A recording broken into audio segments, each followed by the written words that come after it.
6 дугаар тест 24 дугаар бодлого. За 120% ус багтдаг. Усан санг бол 1-р хоолой 6 цагт сулдаг, 2-р хоолой бол 5 цагт дүүргэж чадна гэж. За хоёр хоолойг зэрэг нээвэл усан санд хэдэн цагийн дотор бол дүүргэж чадах вэ гэж усан санг. За тэгэхээр энд бол яг үхээр 1 хувингаа бол 1 литргээ үзчихвэл усан сан бол 120 литрийн одоо багт амжтай гэсэн үг болно.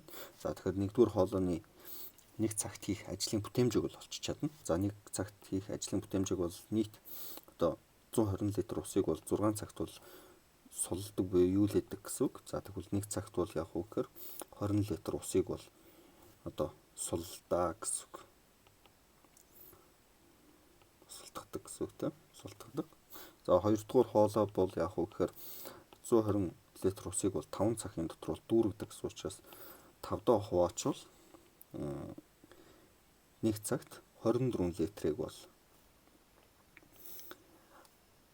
одоо дүүргэж чадна гэсэн үг. Дүүргдээ гэсэн юм ажлын бүтээмжүүд гарч. За тэгэхээр энэ хоёр цаг юуг болохоор хоолойг бол яг үхээр хамтд нь зэрэг нийчвэл яг үхээр ажлын бүтээмж бол за 2-р хоолой бол цагт 24 литрийг савруу бол хийн. Харин 1-р хоолой бол яг үгээр цагт 20 литрийг бол асгаж байна. Тэгэхээр цаана нь болохоор 1 цагт бол 4 литр ус бол үлдэнэ гэсэн үг. За тэгээд бидний дүүргэх ёстой сав маань 120 литр. За тэгээд 1 цагт бол 4 литр орох учраас 120-ыг 4-т хуваачвал 30 цагийн дараа бол дүүрнэ гэсэн үг. За гээ хариуц бичээ.